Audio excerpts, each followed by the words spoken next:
Hey all, welcome back.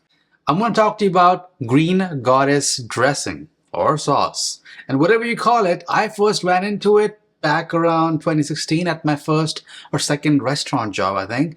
And while I only learned about it then, this sauce turns out to be more than 100 years old. And it was actually created by Chef Philippe Romer at the Palace Hotel in San Francisco in honor of this famous stage actor of the time, George Arliss.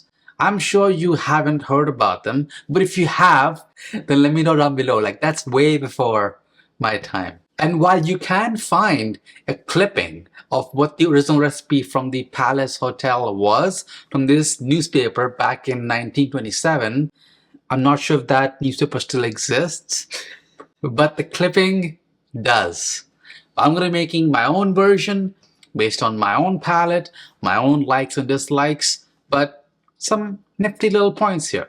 Now the key is to use the freshest ingredients to get the most potent, bright, fresh flavors in the sauce. And a lot of the green in the green goddess comes from these fresh herbs and avocado. So start by adding your garlic, chilies, and your herbs. I am using cilantro, basil, and mint, but you can also use chives and tarragon instead of one of these herbs, or add it on. Just make sure the ratio adds up to what I'm using.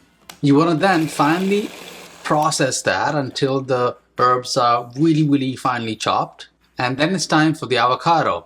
Now carefully pit the avocado, toss it, and scoop it out, add it in along with your mayonnaise. Now I'm using Japanese mayo and I just really enjoy the texture, the thickness of it, and it just has just enough difference from regular mayo for me to prefer Japanese. It's just, I guess there's just more flavor to it when combined with other ingredients. I don't really enjoy mayonnaise plain ever.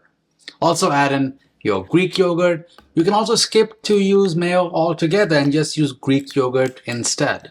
Go ahead and process that again, and at this point most of your herbs should be very finely chopped and you should be getting what resembles more of a thick sauce. Then you can add in your rice vinegar and some Worcestershire sauce. Now instead of Worcestershire sauce, you can also use anchovy. The idea behind adding this is to add some umami flavor in this dressing, in this sauce. Another quick whiz, and now you can start to adjust the consistency, the thinness, the thickness of the sauce by adding in some lime juice and some olive oil. You can go heavier on the olive oil if you're planning to use it in a salad dressing, or you can just keep it on the lower end if you're planning to use it as a dip. This is also a good time to season it with salt and pepper, and then we give it one final whiz. Now I'm using a food processor and not like a powerful blender like a Vitamix, let's say, because the idea is to show these herbs while still having a sauce. And what a food processor would do is chop the herbs, the green stuff so finely that you can still see bits of it in the sauce along with the green background, let's call it, right? It's still showing off the fresh herbs. Something like a Vitamix would process it so much that it'll be one even color, and most likely you won't see those specks of fresh, vibrant green in there. That's kind of how we made it at the restaurant I used to work at as well.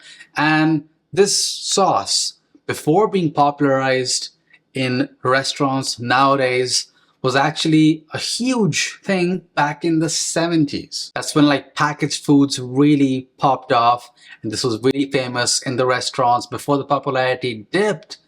And then on the 2010s, it rose back up when it started being mentioned on television by celebrity chefs like Rachel Ray and Martha Stewart. And I don't have to tell you what to use it in. It's just such a great, fresh, summery sauce that you can really pair it with anything. And I'm going to be pairing it with tacos, which I'm filming next. It should be out in a couple of days.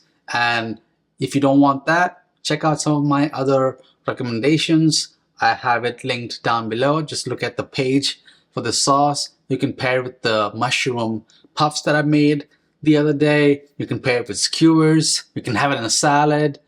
Whatever you're going to do, let me know what you're going to do down below, and I'll see you all on the next one.